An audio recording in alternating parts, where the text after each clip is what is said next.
What's happening, people, and welcome to the Rambling Dad podcast. It's been a while.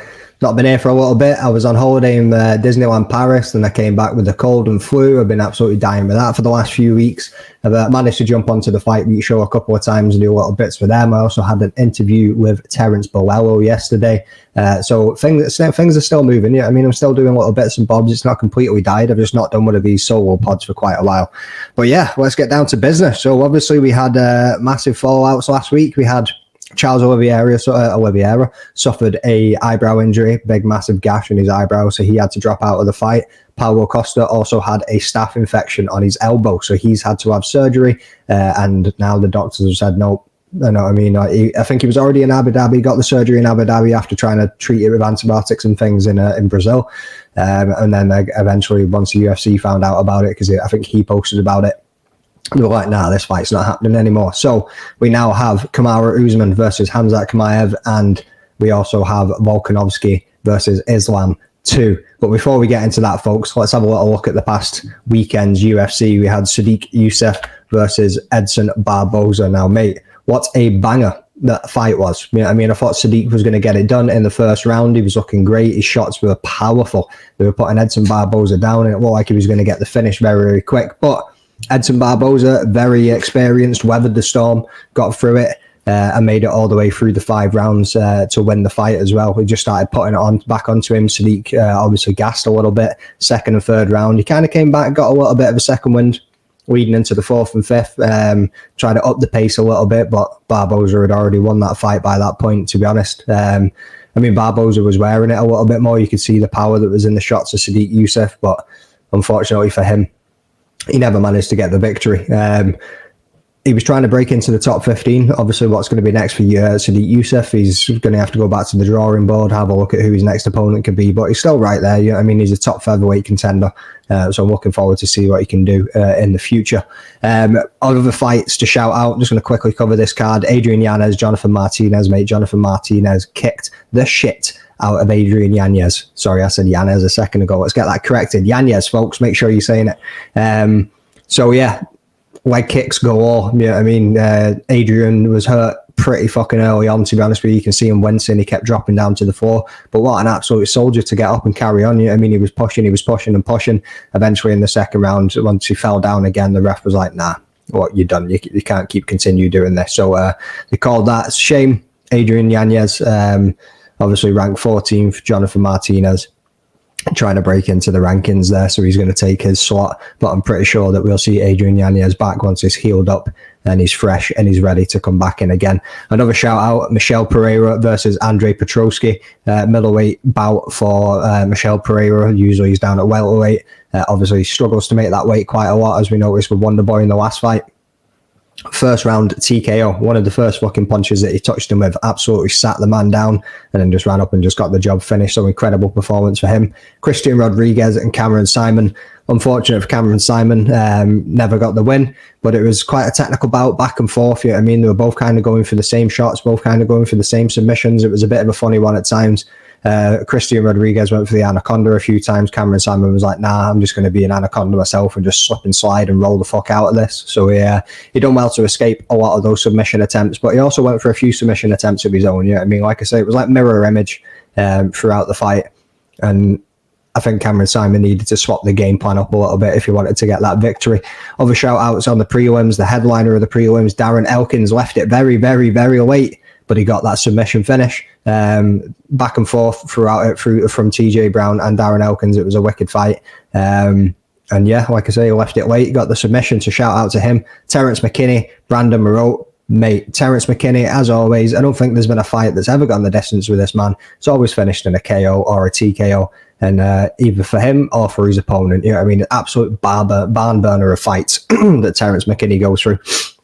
So he came out, and within 20 seconds, he had that fight done. I think within 3 seconds, he landed that flying knee, and just absolutely, might not have been a flying knee, but it was a big dirty knee right up the middle of the pipe, landed square in his chin, had him down, and then he was almost just doing a walk-off KO as well. But then I think when Brendan hit the deck, he kind of woke up from the force of hitting the deck. It was mental, mate. So yeah, great win for Terence. Still rocking on that winners column now again, and obviously he was meant to fight Chris Duncan, but due to visa issues that fell out. But they have been talking back and forth on Twitter, so hopefully we will see that fight in the future. Other fights to shout out: Christian Gutierrez and Alategui was a decent fight. I mean, 3-rounder. And actually, I need to give a shout out. We had Arina Alexieva versus Melissa Dixon. Melissa Dixon came in for her debut and managed to secure the victory. Alexieva won some big, heavy shots in that first round too, but Melissa Dixon weathered the storm and managed to bring it back and get that victory for that debut. So shout out to her as well, fighting out of the United Kingdom. So yeah, overall, decent card, some brilliant fights on there, some wicked entertainment for us all to see. Unfortunate to the losers, especially Adrian Yanez, man. That was some heavy stuff to watch. You were sitting there holding your own leg when you were watching that, you know what I mean? But great card. Anyway, let's jump ahead, folks, to UFC 294. You know what I mean? This thing is going to be fire. Check that. I love that. That's an awesome little bit of detail there on that poster. Imagine if that was the poster. I don't know if it will be, but mate, that's a cool ass design. I love that edit. It's wicked. Anyway, let's scroll on the fuck down. So Makhachev versus Volkanovski 2. And I'm actually just going to go and start down at the prelims. So let's have a look. We got Shara Magomedov versus Bruno Silva. Bruno Silva has only lost against the best, to be honest. 20 wins by knockout, 14 first round finishes. Lost against Brendan Allen, his last fight out. Beat Tavares. Lost against Meerschaert. Also lost against Pereira. You know what I mean? And beat Wright, beat Sanchez. But, mate, brilliant fighter. Like you say, he's got knockout power and he's got the 14 first round finishes.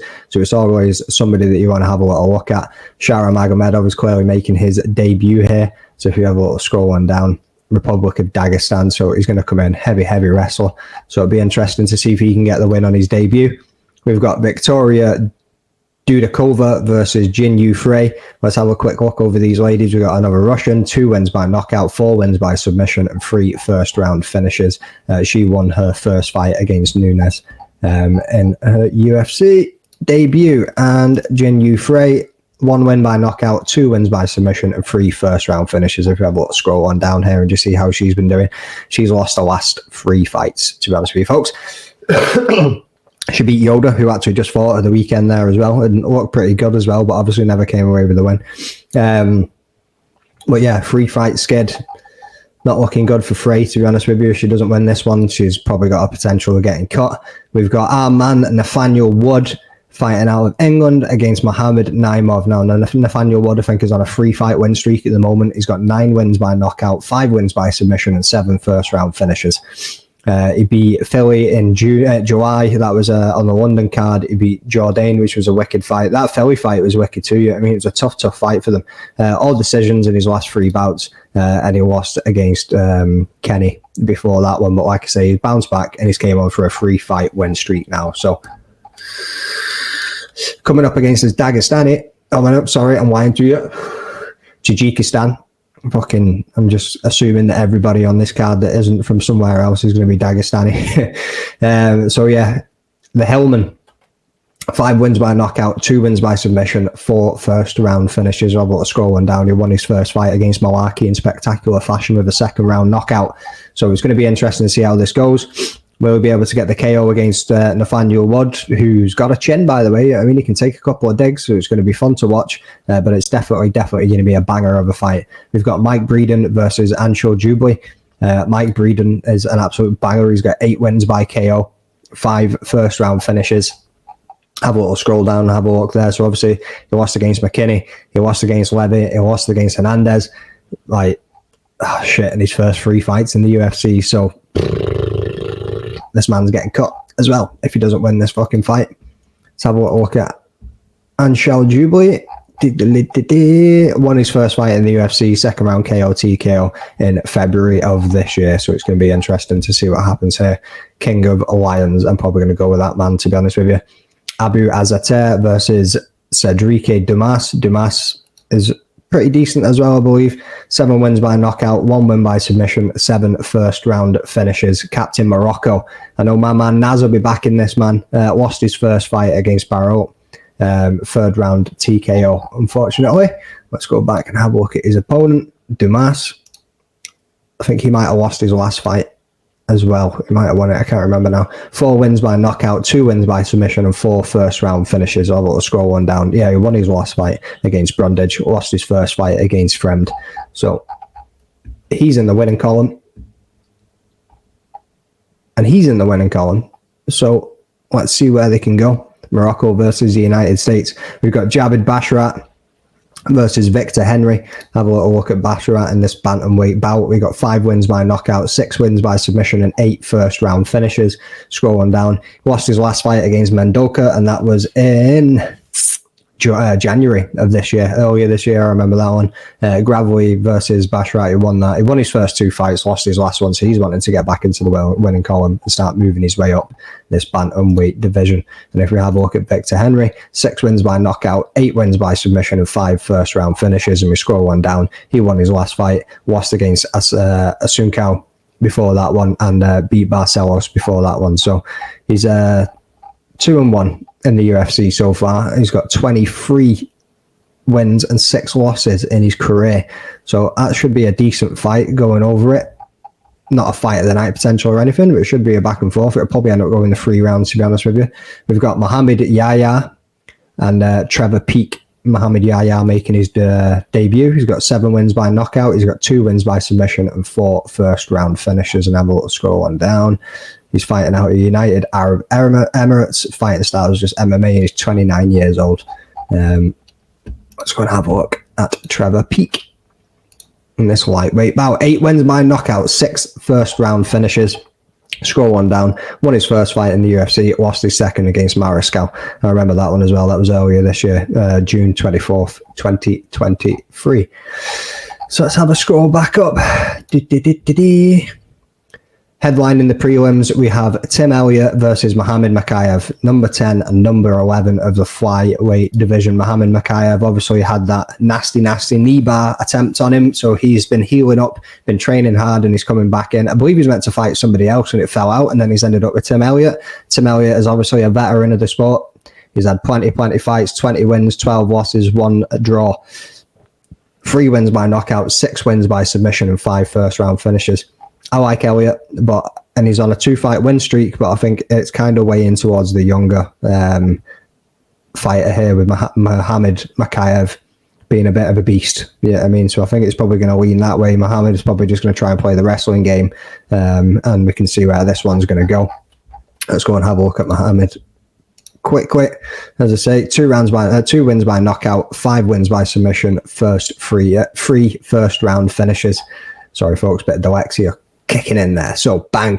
He's on a 4-fight win streak within the UFC. Has not been beaten. He's beat Durden, he's beat Johnson, he's beat Gordon, and he beat Filo in his last fight by submission as well, even after that knee bar attempt. You know what I mean? So, looking forward to seeing this one. This has a performance or fight of the night potential on their hands.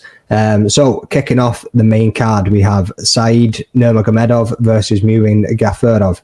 Let's have a look. Said, we all know about, 4 wins by knockout, 5 wins by submission, 8 first round finishes. Have a scroll down. Lost his last fight. Won the 2 before that. Won the fucking 4 before that.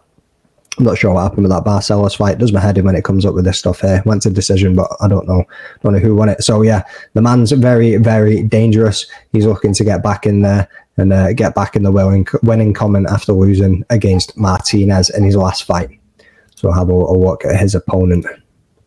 Gafurov's got 10 wins by knockout, 7 wins by submission, and 14 first round finishes. We'll have a little scroll down. Lost his first fight in the UFC. So he's looking at bringing it back, making sure that he can get this win. So he's not going to get cut from the UFC because nobody wants that. Before that one, we've got Ikram Aleskarov versus Wally Alves. Ikram's rank 11. Wally Alves obviously trying to get into the top 15. Middleweight bout.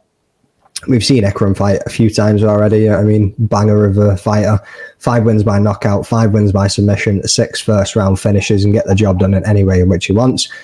He came up against Hawes and then got the TKO in round 1. So I'm looking forward to seeing his second fight and how he gets on. We've got Wally Alves, 4 wins by knockout, 7 wins by submission, and 2 first round finishes. Scrolling down, lost against Dalby in January.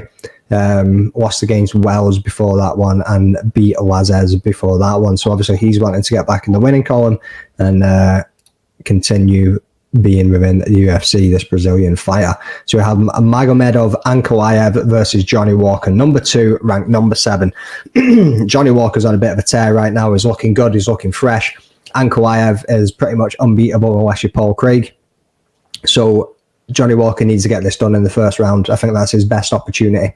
If he's going to get it done, it has to be in that first round. Let's check these both out just whilst we talk about them a little bit more. So we've got 2 wins by knockout, 6 first round finishes from Magomed Ankalaev. Scrolling down, he had a draw against Jan, which was a bit of a funky fight. I mean, he's dead slow. It was pretty poor, and obviously he's not fought since December 2022. He beat Smith before that one, beat Santos before that one, beat Ozdemir before that one. Krylov, you know what I mean, Kutalaba, like this man has beat absolutely everybody except from Paul Craig. But yeah, this is going to be an absolute wicked fight, but I think it's going to end up being a 3-rounder. I think Ankalaev's probably going to take it. I think he'll weather the storm. Johnny Walker comes in absolutely flying. I mean, 21 wins in his career, 16 wins by knockout, 2 wins by submission, 17 first round finishes. So if he really, really wants to get this job done, it needs to be in the first round. Like I say, he's on a bit of a tear at the moment since losing against Hill and also losing against Santos. And he's beat Kutalaba, he's beat Paul Craig, and then he's also beat Anthony Smith, and he beat those 3 men in spectacular fashion, to be honest with you. It was a submission against Kutalaba, KO TKO against Paul Craig pretty quickly in the first round, albeit. And obviously Smith went to the decision, but he punished his legs, absolutely punished him for the entire fight. Done really, really well. So, yeah, I mean, he can go the 3 rounds. He can work his way towards a decision, but against a man like Magomedov Ankalaev, I just think if it does go the 3 rounds, I think Ankalaev's going to end up taking it. Because obviously, as I mentioned at the start, we've had a couple of changes here. So Kamaru Usman, number 1 welterweight, he isn't middleweight, but he's stepping up a weight, and he's coming in against Khamzat Chimaev, who in the past has also struggled to make it to welterweight. So Khamzat Chimaev seems to be a train, runs through absolutely everybody. And Kamaru Usman has obviously lost his last 2 fights. The Hail Mary head kick from Leon Edwards. And then obviously he came in with the second fight against Leon in March in London and lost that one too. We haven't seen him since. Obviously, always training, always staying consistent. But he's got some dodgy knees. And Khamzat is a train, like we say. So we all know Kamaru Usman. You know what I mean? 9 wins by knockout, 1 win by submission, beat the best of the best, defended his title. God, I think it was about 5 times or something like that. Yeah, I mean, but obviously lost against Leon Edwards in his last 2. Beat Colby Covington, beat Masvidal, beat Burns, beat Masvidal again. Like, mate, dude's got one hell of a career, and he just run around that welterweight division, absolutely smashing the life out of everybody. So, yeah, the Nigerian nightmare as we know him. Khamzat Chimaev, as I say, is a train. He hasn't lost a fight yet. He's got 6 wins by knockout, 5 wins by submission, 8 first round finishes. Have a little scroll on down. Beat Holland, spectacular fashion with a submission in the first round. Beat Burns in one hell of a barn burner of a fight. Beat Zheng Liang, where he picked him up, walked him across the octagon, slams him on the ground, all whilst he's talking to Dana White and everybody else. This man is an absolute machine. I've seen some training footage of him coming into this one. He's looking good. He's looking fresh. Obviously, we've not seen much on Kamaru Usman, so it's going to be interesting to see how he comes in, especially he's not fighting since Leon Edwards, moving up a weight class. What some people might say is it's going to end up going, if it's 3 rounds, I'm not sure if they're going to make it 5 rounds, probably going to stay 3 rounds. Can Khamzat Chimaev's gas tank hold up with Kamaru Usman? Well, can Kamaru Usman stay in there past the first round against an absolute monster who's bigger than him, weighs more than him, probably going to pick him up? Obviously, Kamaru Usman, championship wrestler, is phenomenal, like not putting his skill set out there at all. I just think Khamzat's going to get it done. He's been training very, very hard for this fight. Obviously, it wasn't meant to be against Usman. It was meant to be against Paulo Costa, which was a much bigger guy than Kamaru Usman. So I think, yeah, it's just going to be maybe not a steamroll, but a steamroll by Khamzat Chimaev. You know what I mean? I don't want to underplay Kamaru Usman too much, because you never know what can happen with these short fights. And also, what's been discussed is the winner of this fight is going to get the title shot against Sean Strickland next. So it'd be interesting if Kamaru Usman gets that, because he probably has a damn good chance at beating Sean Strickland and getting a bit of redemption for Izzy, because I'm sure Izzy will be rooting for his Nigerian brother. So yeah, main event of the evening, folks. Islam Makhachev versus Alexander the Great Volkanovski. And this is literally, Volk is the Great for a reason. His name really does stand out for who he is, what he believes in and what he brings to the table. Yeah, I mean, he never says no to a challenge, always puts himself out there. And personally, I think he won the first fight, folks. Just going to chuck it out like a lot of other people did. I really do think that he won that first fight. And like finishing it off on top, landing heavy shots onto Islam. Islam didn't even believe that he won the fight. You can see it when they were coming out with the decision and they were thinking about who they were about to announce who the winner was. Islam was shocked that he won. You know what I mean? So this is going to be a banger. It's going to be a bit different though. Alexander's not long had surgery, I think 3 months ago. Just had the birth of his daughter too. But obviously the man stays training, he stays active, and it's going to be interesting to see where they go with this one. And obviously Islam Makhachev has been training for Charles Oliveira, which is a very, very different fight to Alexander Volkanovski. Will he have some doubts in the back of his mind due to the last fight, or due to how short notice it is, 10 days, 11 days, 12 days, whatever it is for both Kamaru Usman and Alexander Volkanovski coming into this one? Will it be enough time for them to get it done? I seen a clip the other day with Volk saying that he quickly rang up his team, got a little group of them together, and obviously they're just going to run a camp quickly for a week and just like come out with what they can. But it is not unheard of for a fighter to turn up on short notice and steal a championship belt. And I really believe, and I'm rooting for Volk as well. Yeah, I mean, when Volk first came onto the scene, I wasn't too keen because he knocked my man Max Holloway off the podium. Sorry. You know what I mean? Took his belt, beat him 3 times now as well. Max Holloway being one of my favourite fighters, I was pretty gutted about that. But this is going to be an absolute banger, and I probably think it's going to go to the 5 rounds again. I don't. Alexander might come out and be like, right, I know I can hurt you, because he sat him down a few times, so he might come out, absolutely swing for him, connect with that big heavy hand, and drop him on his ass. So I'm honestly really looking forward to it. But like I say, Islam Makhachev, mate, he's I never changed that screen, did I? So I've just been talking to this thing the entire time whilst I've been scrolling through the card. Anyway, sorry folks, I normally bring the card up in the background, but this Muppet forgot to do this. So I've been looking at all of that, and you guys have just been looking at me. So yeah, apologies for that, because normally it's something a little bit better for you to have a look at than just my big ugly face. Have I just done that? What have I done? Boom, there we go. Controller pressed by accident, so let's bring that back up. So yeah, sorry, you just looked at me for this entire time, and I'm not recording this again because it's just been, I don't know how long, probably about fucking 20 minutes or something of chatting bare shit. So yeah, Alexander Volkanovski versus Islam. Very, very interested for this one. It's going to be a wicked fight. And let's see who can get it done.